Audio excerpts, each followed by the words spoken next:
जय श्री गणेश। दक्ष यज्ञ का समाचार पाकर एवं शिव की आज्ञा प्राप्त कर देवी सती का शिव गणों के साथ पिता के यज्ञ मंडप के लिए प्रस्थान। जय शिव शंकर। ब्रह्मा जी बोले, हे नारद, जब देवता तथा ऋषिगण बड़े उत्साह के साथ दक्ष के यज्ञ में जा रहे थे, उसी समय दक्ष कन्या देवी सती गंधमादन पर्वत पर चंदोवे से युक्त धारा ग्रह में सखियों से घिरी हुई अनेक प्रकार की क्रीड़ाएं कर रही थी। प्रसन्नता पूर्वक क्रीड़ा में लगी हुई देवी सती ने उस समय चंद्रमा के साथ दक्ष यज्ञ में जाती हुई रोहिणी को देखा और शीघ्र ही उससे पूछवाया। उन्हें देखकर सती जी अपने हितकारिणी, प्राण प्यारी, सौभाग्यशालिनी, प्रिय तथा श्रेष्ठ सखी विजया से बोली, हे सती बोली, हे सखियों में श्रेष्ठ, हे मेरी प्राण प्रिय, हे विजय, जल्दी जाकर पूछो कि यह चंद्रदेव रोहिणी के साथ कहाँ जा रहे हैं। ब्रह्मा जी बोले, सती के इस प्रकार कहने पर विजया ने तुरंत उनके पास जाकर यथोचित रूप से उन चंद्रमा से पूछा कि आप कहाँ जा रहे हैं। विजय की बात सुनकर चंद्रदेव अपनी यात्रा का उद्देश्य आदर पूर्वक बताया और उन्होंने दक्ष के यहाँ होने वाले यज्ञ महोत्सव का सारा वृतांत कहा। और यह सब सुनकर विजया बड़ी उतावली के साथ देवी जी के पास आई और चंद्रमा ने जो कहा था वह सब उन्होंने सती से कह दिया। और उसे सुनकर सती कालिका देवी को बड़ा आश्चर्य हुआ। सोचने विचारने पर भी अपने यहाँ सूचना न मिलने का कारण न समझ पाने पर वह मन से सोचने लगी, दक्ष मेरे पिता है और वीरणी मेरी माता है और मैं उनकी प्रिय कन्या हूँ, परंतु उन्होंने यज्ञ में मुझे नहीं बुलाया। कैसे भूल गए और निमंत्रण क्यों नहीं भेजा? मैं इसका कारण आदर पूर्वक शंकर जी से पूछूं।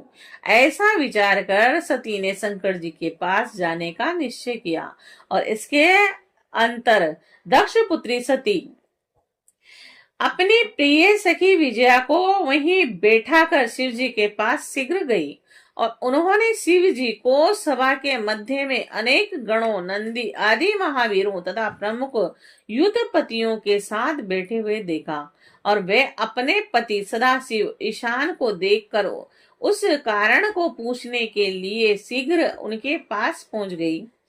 शिव जी ने बड़े प्रेम से प्रिय सती को अपनी गोद में बैठाया और बड़े आदर के साथ उन्हें अपने वचनों से प्रसन्न किया और इसके बाद महालीला करने वाले तथा सज्जनों को सुख देने वाले सर्वेश्वर शंकर जो गणों के मध्य में विराजमान थे, सती से शीघ्र कहने लगे। शिव जी बोले, तुम इस सभा के मध्य में आश्चर्यचकित होकर क्यों आई हो? ए सुंदरी कटी प्रदेश वाली, तुम इसका कारण प्रेम पूर्वक शीघ्र बताओ। ब्रह्मा जी बोले, हे मुनीश्वर, शिव जी ने जब सती से इस प्रकार कहा तो वे शिवा हाथ जोड़कर प्रणाम करके प्रभु से कहने लगी। सती बोली, हे प्रभु, मैंने सुना है कि मेरे पिता के यहाँ कोई बहुत बड़ा यज्ञ हो रहा है और उसमें महान उत्सव होगा और वहां देवता तथा ऋषि एकत्रित हुए हैं। और हे देवेश्वर, पिता के उस महान यज्ञ में जाना आपको अच्छा क्यों नहीं लगा? हे प्रभु, जो भी कारण हो वह सब बताइए। महादेव सुहृदों का यह धर्म है कि सुहृदों के साथ अच्छी संगति करके रहें और मित्र लोग प्रेम को बढ़ाने वाली इस प्रकार की संगति को करते रहते हैं। और इसीलिए हे प्रभु, हे स्वामीन, आप मेरी प्रार्थना से मेरे साथ पिता के यज्ञ मंडप में अवश्य चलिए। ब्रह्मा जी बोले, सती के इस वचन को सुनकर दक्ष के वाग बाणों से बिरे हुए हृदय वाले देव महेश्वर मधु वचन कहने लगे। महेश्वर बोले, हे देवी, तुम्हारे पिता दक्ष मेरे विशेष द्रोही हो गए हैं और जो प्रमुख देवता, ऋषि तथा अन्य लोग अभिमानी, मूढ़ और ज्ञान शून्य हैं, वे ही तुम्हारे पिता के यज्ञ में गए हुए हैं।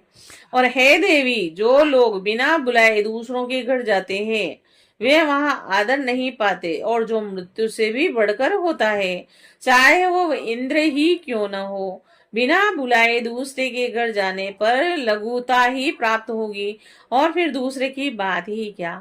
ऐसी यात्रा अनर्थक का कारण बन जाती है और इसीलिए तुमको और मुझको जो विशेष रूप से दक्ष के यज्ञ में नहीं जाना चाहिए। हे प्रिय, यह मैंने सत्य कहा है। मनुष्य अपने शत्रुओं के बाण से घायल होकर उतना व्यथित नहीं होता जितना अपने संबंधियों के निंदा युक्त वचनों से दुखी होता है। हे प्रिय, सज्जनों में रहने वाले विद्या आदि 6 गुण जब दुष्ट मनुष्य में आ जाते हैं तो उनकी स्मृति नष्ट हो जाती है और वह मानी होकर तेजस्वियों की ओर नहीं देखते।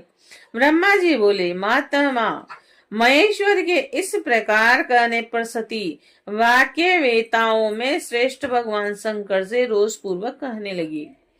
सती बोली, हे शंभु, हे अखिलेश्वर, जिनके जाने से यज्ञ सफल होता है उन्हें आपको मेरे दुष्ट पिता ने आमंत्रित नहीं किया है। हे भव, उस दुरा आत्मा दक्ष के तथा यहाँ आए हुए संपूर्ण दुरा आत्मा देवताओं तथा ऋषियों के मनोभाव को मैं जानना चाहती हूँ। अतः हे प्रभु, मैं आज ही अपने पिता के यज्ञ में जा रही हूँ और हे नाथ महेश्वर, आप मुझे वहां जाने की आज्ञा प्रदान कीजिए।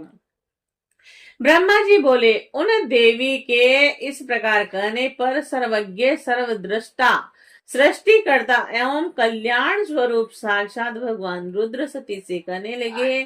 शिव जी बोले, हे देवी, इस प्रकार तुम्हारी रुचि वहां अवश्य जाने की है तो हे सुव्रते, मेरी आज्ञा से तुम महाराजाओं के योग्य उपचार करके बहुत से गुणों से संपन्न हो और इस सजे हुए नंदी वृक्षभ पर सवार होकर शीघ्र अपने पिता के यज्ञ में जाओ। तुम इस विभूषित वृक्षभ पर आरूढ़ हो।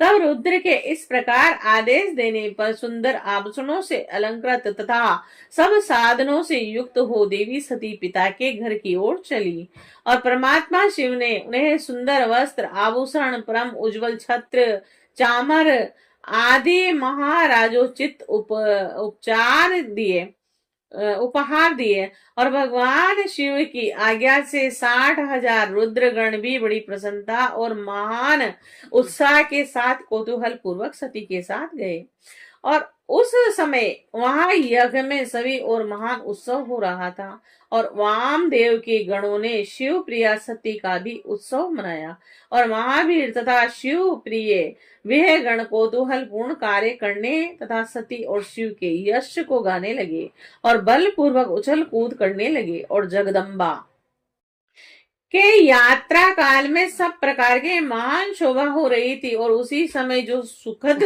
जय जयकार आदि शब्द उत्पन्न हुआ उसमें से तीनों लोग गूंज उठे।